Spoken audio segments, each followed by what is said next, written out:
In the southern hamlet of Jonesboro, Georgia, 19-year-old high school dropout Kajul Harvey spends her days caring for her 2-year-old daughter and newborn son, each from different fathers. Having 2 kids is a lot for anyone, regardless of your age. But when you're a teen mother and you have 2 children, that's a lot. Since the relationship with the kids' dads didn't work out, she receives child support and lives with her mom, Elena Marble. And it's a blessing that Elena is a doting nana to her grandkids. Kajul's mother was very protective, and she reveled in her role as the mother and the matriarchal figure in the family. But Kajul isn't exactly raising banners to thank her mom for the help. The two are constantly butting heads. I'm a grown woman. Act like one. Act like one. She had a temper. She would talk back to her mother. She was defiant. I can't do nothing with $40, Mom. She didn't really want to follow her mother's rules. She wanted the independence of being a young woman, but yet still living under her mom's roof. At the top of the list of grievances, money. The teenager collects child support and government assistance checks. But her mother is the keeper of the cash. Elena has arranged for the funds to direct deposit into her own account.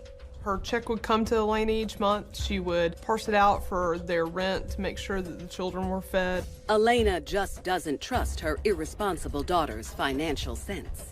If Kajul had gotten the money directly, she would have spent it on frivolous things. Tired of her mother's rules, the fiery teenager is on the hunt for a man who can get her out of the house. And one afternoon, she locks eyes with a handsome guy that's just her type. 18-year-old Latoris Grosvenor. Latoris was a high school dropout, just like Kajul. But despite that, she could tell that Latoris was a confident guy. And that's what she was looking for, someone to take charge.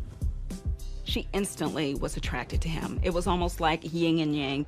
Latoris also feels the sparks, and the teens exchange numbers. The very next day, he comes over to see her and meets her children.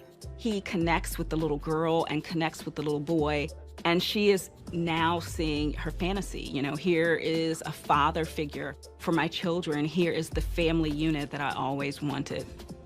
It seems like her dream life is about to come true. Latoris comes over daily, and pretty soon, a full-on romance blossoms.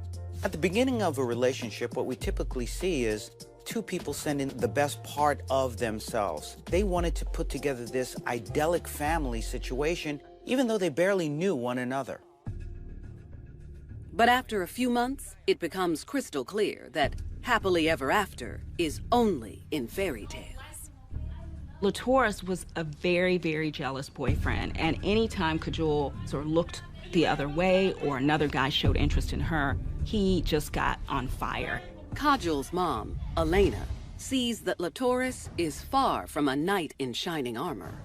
She thought that Latoris was trouble from the beginning, and when they would have the arguments in her house, she was just outraged that they would argue like that, particularly when the children are around.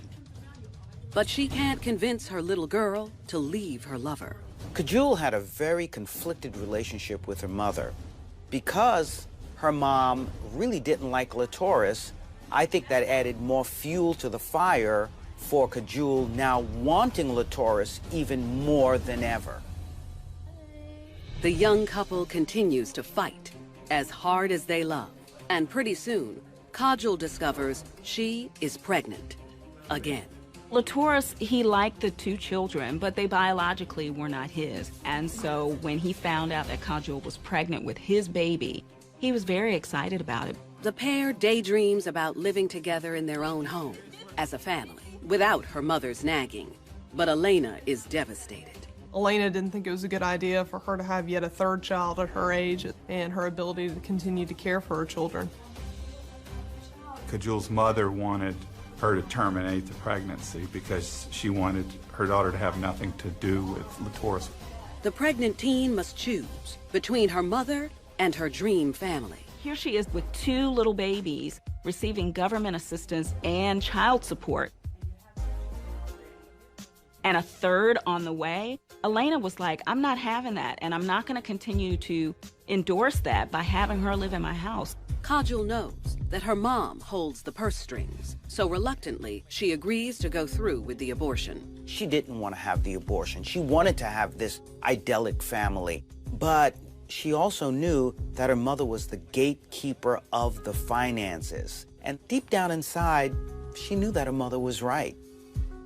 To keep Latoris from swaying her decision, her lips are sealed until the deed is done. When she finally breaks the news to her man, his reaction is no surprise. Why? Why would you do this? Latoris blows up. He's hurt. He was looking forward to having a baby with Kajal. Latoris blamed Kajal's mother for making her get the abortion. He didn't think that Kajal would have made that decision on her own. In his mind, Elena convinced his girlfriend to kill his baby. You should have told me. And he was furious about it. Tensions are at an all-time high every time the brash teen comes over to the heated house. He doesn't confront Elena directly, so the cash flow isn't interrupted. But he has no trouble taking out his frustrations on his girl. It got physical. Latoris beat Kajal, and the police were called. He was arrested for aggravated assault. He ended up pleading guilty. Latoris manages to avoid jail time, but he's slapped with a restraining order, barring him from Elena's home and from getting anywhere near Kajal. This was even worse than Latoris possibly going to jail, because he was free to go about the community, but was not allowed to come near her. The two of them at that point broke up, but they didn't stay apart for long. The law is no match for the caustic couple's appetite for each other. It wasn't too much time before they were sneaking back in the house again and getting together. Kajal would leave the back door open and send a text that her mother was asleep so that Latoris could come in the open door and they could have sex. He'd spend the night with her, and then he would slip out in the mornings. And here's a guy who beat her, and even the police say you're not supposed to see her, but yet she still was willing to open that door up because she loved him. And soon, all of their sneaking around catches up with them. Eventually, she learned that she was pregnant again with his child. When Elena catches wind of the secret trysts and the pregnancy, she's furious. The savvy mom can't believe they're back to where they were just a year before. She loves her daughter. She wants to protect her, and she wants her to have a good life. But she realizes that her daughter is making horrible decisions. And to make matters worse, Kajal pleads her case to a judge to drop the restraining order against her baby daddy. Now that they're expecting, the court complies. The restraining order is dropped. They're having a baby again. They can see each other legally. Everything was almost back on. But in their minds, there is one remaining stumbling block on their road to happiness: Kajal's mother. They had talked about getting rid of Elena and how they were going to get access to Kajal's money and move out and be able to live happily ever after. They discuss getting her overbearing mom out of the picture. But then, it's as if fate steps in. On a steamy night in June, it's business as usual. Kajal texts her boyfriend to come over. And after midnight, Latoris quietly turns the doorknob and tiptoes into the house. But he stops short in the living room. Elena is there on the couch asleep, and he startles her. She starts yelling at him and tells him to get out of the house. I told you not to come back. Elena reaches for her phone to call 911, and before she can dial those numbers, he punches her in the face. With his victim disoriented, he rips the phone from her hand, then grabs hold of a glass bottle on the floor. In a rage, he hits the woman with it. It was with enough force to break bones in the left side of her face. He then runs into the kitchen and trades that weapon for a metal saucepan. Her head had been just struck repeatedly. The pot was used with so much force it had been dented on almost every side. When he thinks she's finally dead, he drops the pan and catches his breath. He goes up the stairs to get Kajal, and tell her that he snapped and he believes that her mother is dead and brings her downstairs to see. Kajal walks into the living room and finds a grisly scene. Her mother, soaked in her own blood. I think she was shocked because you see your mother, the one who raised you, and although you guys didn't always agree, she's lying in a pool of her own blood, beaten brutally by her boyfriend. But as she looks closer at his handiwork, she sees it's not quite finished. Her mom is still breathing. She's not dead yet. She's still alive, but she's barely conscious. Elena was still alive after the beating. Her injuries were not immediately fatal. Certain she will die at any moment, they coldly turn their attention to how her death could benefit them. The two of them went through Elena's purse, get blood in the purse, got her bank card out of it, went to ATM machines to try and get money. They can't remember the PIN number. They're not able to get any money.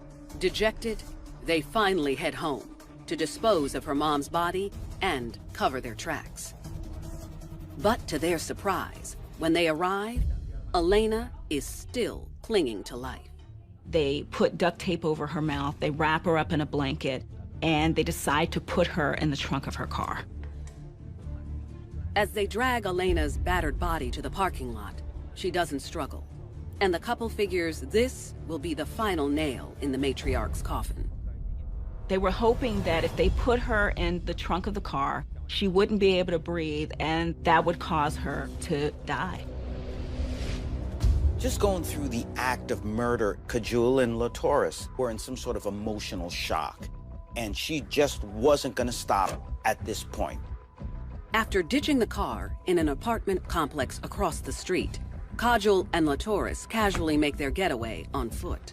The two of them came back to the apartment, cleaned up briefly, put the pot and the bottle in the trash can in the back of the house. Then they decided to cook breakfast. They watched some TV. They took the kids swimming. It was like, hey, we're done. This is our life. We now begin our dream life together. 30 hours after they ditched the car in a nearby parking lot, a man walks out of his apartment to find an unfamiliar car parked next to his. He smelled a foul odor and saw a brownish liquid dripping from the trunk of the car. He immediately calls 911. When police arrive and open the trunk, they find the disfigured body inside. Police ran that license plate of that car and found out that it belonged to Elena Marble and had her address as an apartment across the street and went to go do a welfare check. Kajal answers the door and innocently explains that she hasn't seen her mother for a couple of days. Kajal was just a matter of fact. She wasn't worried about why police were asking her questions. She wasn't worried about her mom, who has been missing for 2 days. She didn't report anything. While she was standing there talking to that officer, the 4-year-old actually brought out Granny's purse, and that's when the officer saw the blood in the purse and began to become suspicious. Inside the house, investigators find what can only be the scene of a murder. In the apartment was a bloody mess. Teeth were visible on the couch. There was blood everywhere, located in that living room. So the police officers decide to take the pair to the police station, and they have somebody come over and watch Kajal's kids. Even when detectives explain that they've found her mother's body and have seen the blood-soaked couch in her living room, Kajal continues the charade. But the love of her life isn't as devoted to her as she thought. Everything was just happening so fast. He admits that indeed he's the one that killed Kajal's mother. She didn't directly assist him in the killing, but she knew that there was going to be something that would happen. It's just, we was talking about getting her out of the picture. So he paints the picture for them that this is something that they had talked about and something that they had been planning on. First I had hit her with my little fist. When presented with her boyfriend's confession, Kajal has a story for that, too. Kajal claimed that she slept through Elena's beating, didn't have any concerns about why there may have been blood and teeth in the living room, and claimed that she couldn't even see those items, even though they were visible to even the police when they walked in. Investigators aren't buying her act. The couple is booked for murder, aggravated assault, and tampering with evidence. 2 years later, Latoris Grosvenor is the first to stand trial, and he claims that he didn't enter the house that night with the intent to kill. According to Latoris, she was awake and confronted him, and he got upset and got angry and began striking her. It's very ironic that, this is something they had been talking about, but yet when he decided to do it, it wasn't planned. The jury believes his story that the murder was not planned, and he is found guilty of the lesser charge of voluntary manslaughter. He's slammed with 30 years behind bars. Kajol tells the court that she was upstairs asleep during the attack and had no idea her man would kill her mother. But her denials fall on deaf ears, and in a stunning blow, she's convicted of felony murder and sentenced to life in prison with no chance of parole. When it came time for Kajol Harvey's trial, everybody was determined that she was going to be sentenced harshly to compensate for the lenient sentence that Latoris Grosvenor had received. To this day, Kajol continues to deny any involvement in her mother's murder. I think she loved her mother, but she started to resent the fact that the mother was controlling her money and probably controlling her life. She wanted her dream family, and at the expense of her own flesh and blood, her mother.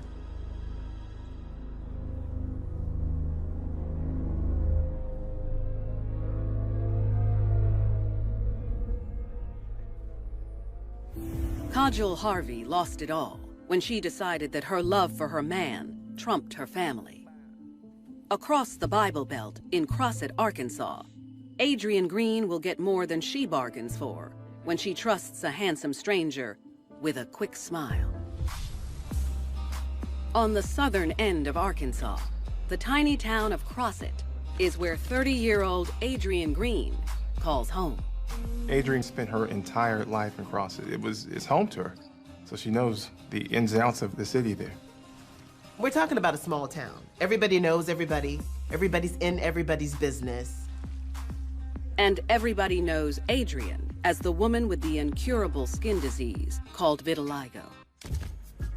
Vitiligo is a skin condition where people lose pigmentation in their skin. Adrienne, for her, it was pretty prominent around her mouth. For African-American women, if you have darker skin, it shows up even more. And for Adrienne, she's a dark brown woman, and the areas in which her vitiligo shows up, you can't help but see it. It's not just the physical effects that we look at, but also the psychological effects. Especially if one is young and they have vitiligo, it can cause them some issues with their own self-esteem. The young woman doesn't let the skin disorder keep her down, and she is able to find love. But after several failed relationships, Adrienne is left alone with 3 children. To make ends meet for her brood, she works in the kitchen at an assisted living facility. She didn't make a lot of money. She did the best she could with her kids, and she tried very hard. And the single mom relishes the support she receives from her compact community. Adrienne was definitely close to a lot of her neighbors. She lived 2 doors down from her mom. But for Adrienne, one neighbor in particular shines brighter than the rest. Donna Woodbury. Donna was 58 years old, but she'd already retired. She had a disability. But she was beloved by all of the people in the community. Adrienne loved Donna. Donna did so much for her. She would give her rides to work. She was there when she needed someone. Even with the support of friends and neighbors like Donna, there's just something missing. Adrienne would appear to be the kind of woman who had it all. You've got a nice community, you've got your kids, but you don't have a man. And maybe she was a little bit bored. She wanted a relationship, and because of her skin disease, I can see how it can be difficult to get one. The young woman knows all the available bachelors, and it's a seriously limited pool. So she ventures out online. After Adrienne fed the kids, she put them to bed. She'd log in online, looking at different websites, looking for that one true guy. And when she gets a ping from a guy in neighboring Louisiana, the rush of excitement courses through her veins. Adrian is interested in this man, 41 years old, good-looking, Peter Harvey. He doesn't mind she has a skin condition, and his reassuring manner melts all her fears away. Peter was the guy she'd been looking for. He didn't live in Crosset, so there were some things she could reveal to him without him raising a brow. It was like new blood. Someone she can talk to, someone she can relate to, someone who appeared to be interested in having a relationship with her. For the next 3 weeks, as soon as her kids' heads hit their pillows, Adrian excitedly logs on to chat with her online lover. They're talking and they're flirting, but as things progress, the conversation gets even more sexy, shall we say. They became very intimate. But then it kind of escalates to sexually explicit language. Then they take it to the next level, to webcam sex. Adrian felt that she could be really free sexually with Peter. There certainly was a distance. She can engage in fantasy, and she didn't feel that she was being judged. With their webcams all steamed up, Peter lets Adrian in on his unconventional business idea. Peter begins to confide in Adrian about his desires, his dream to want a pornography business. He wants to make some movies, and he wants Adrian to be a part of it. Faced with the indecent proposal, she's unsure, but intrigued. Adrian at first was a little taken back, but as the relationship went on, she was more open-minded to whatever he had to offer. She thinks, okay, perhaps I can do this. She could lead 2 lives. One, she could be the mother of her 3 kids, and on the other side, she could be this sexy porn star for her man. She agrees to be his new starlet, as long as she can keep living in Crosset, where she's comfortable. Yeah. To seal the deal, Peter steps it up a notch with another proposition. He wants to meet IRL, in real life. Peter tells Adrian that he'll come visit her in Crosset. He'll make the trip, and he'll pick her up the next day from work. Adrian is over the moon, knowing that not only you've been talking to this man, but he's going to drive down and come see you. Honey, she's hit the jackpot. At work the next day, Adrian is giddy like a schoolgirl as she waits for Peter to arrive.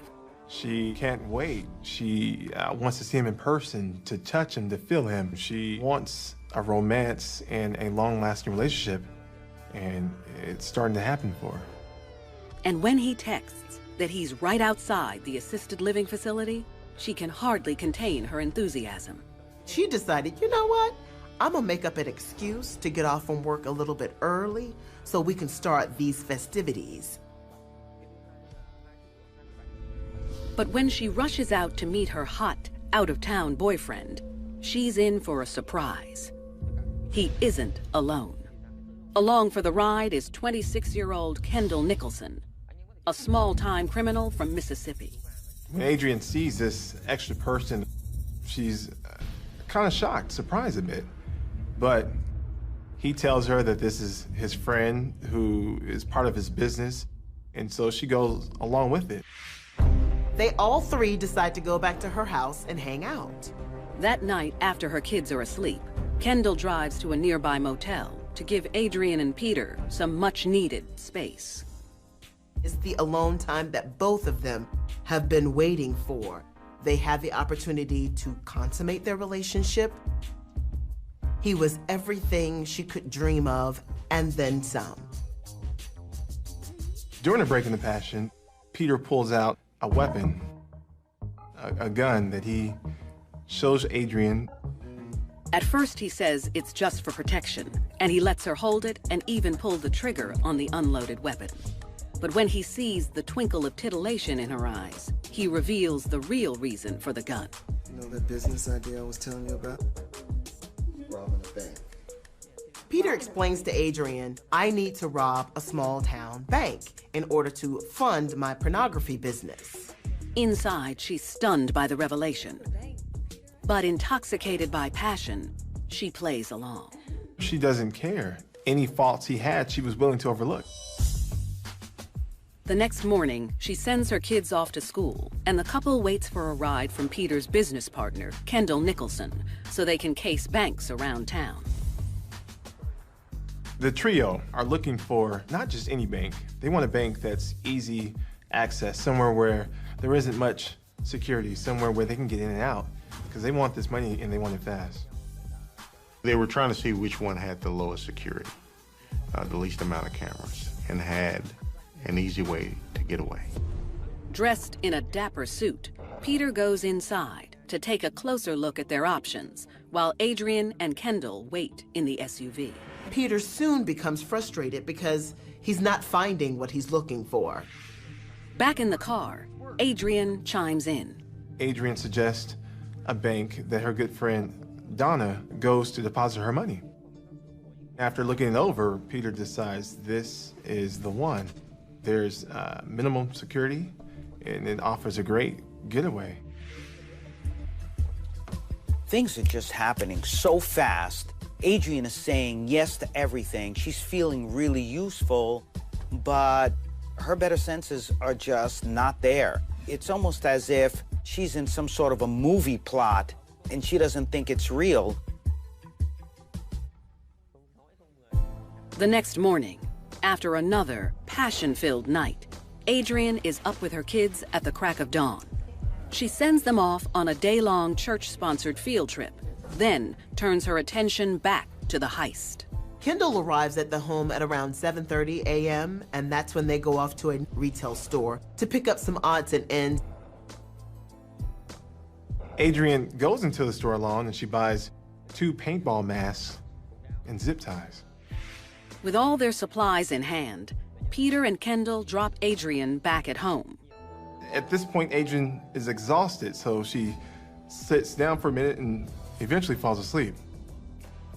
While Adrian naps, the men leap into action. But Peter decides he needs one more thing. Kendall drops Peter off at a house around the corner from Adrian's home. Peter has to steal a car so that can be the getaway car.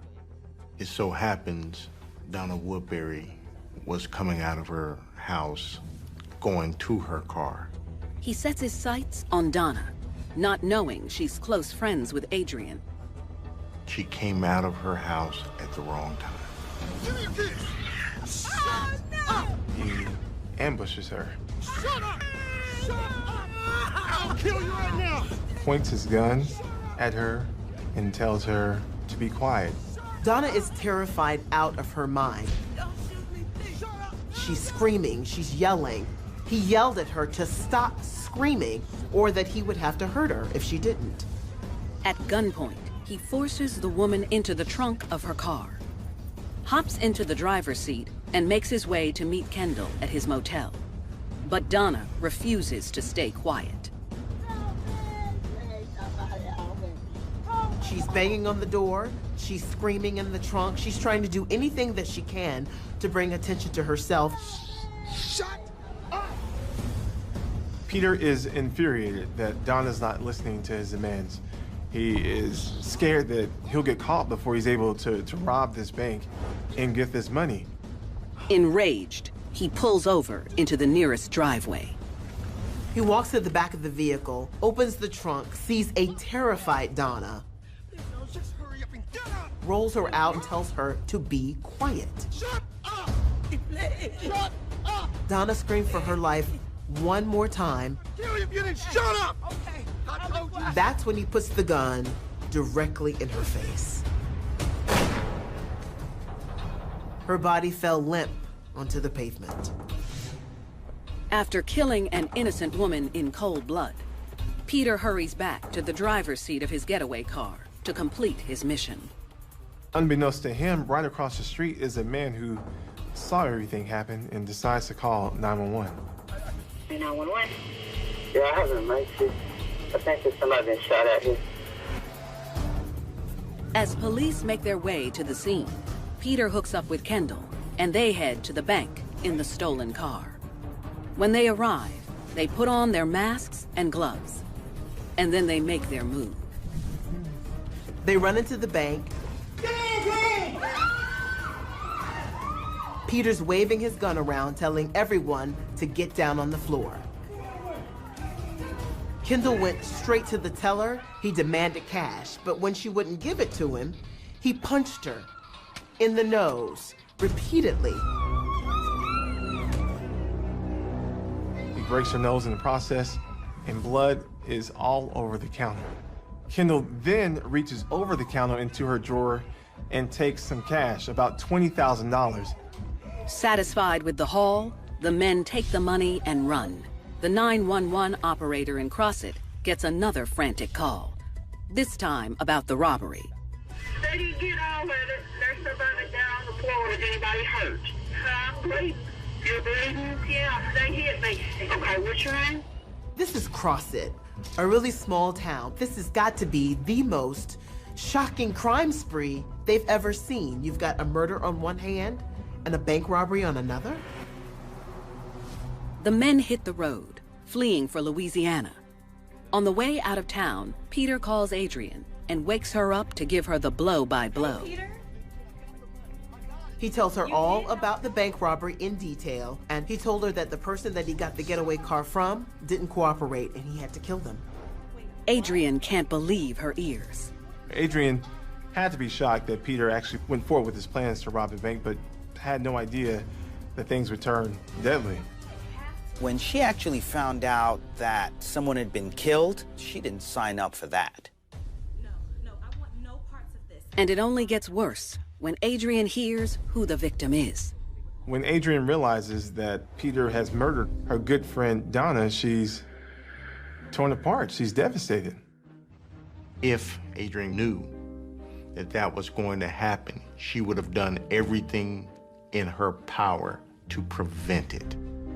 For the next week, she mourns Donna's death with the rest of her neighbors, never letting on that she had a role in her demise. But investigators are hot on both the murder case and the bank heist. And they discover that the masks witnesses say the bandits wore are very rare. They were only sold at one store in town. So detectives are going through surveillance video, and they find that a woman purchased these masks an hour before the robbery. Receipt records identify Adrian Green. Police bring her in for questioning. At the station, the once subdued mother is talking fast. I didn't know. She just tells the officers everything. She purged herself and wanted them to know everything that went on. She explains her role in the robbery and even gives up her internet Romeo as Donna Woodbury's murderer. Who would think that a guy that you're trying to meet and have a relationship with is robbing a bank and murdering someone? After his woman rats him out, police track Peter Harvey down in his Louisiana home. He is arrested and charged with murder, aggravated robbery, and kidnapping. He pleads guilty and is sentenced to life without possibility of parole. After a 2-week massive manhunt, Kendall finally decided to give himself up to investigators in Texas. Kendall Nicholson is found guilty by a jury of aggravated robbery and theft, for which he must serve a 90-year sentence. Adrian pleads guilty to aggravated robbery and theft of property and is sentenced to a crushing 60 years in prison. Adrian had an incredible amount of remorse for this. I wish she would never have gotten into the situation. She was a woman looking for love. She found it, or thought she found it, in Peter, but boy, was she wrong. At the end of the day, Adrian wished she could go back to that boring life of just taking care of her children. Now she wishes this was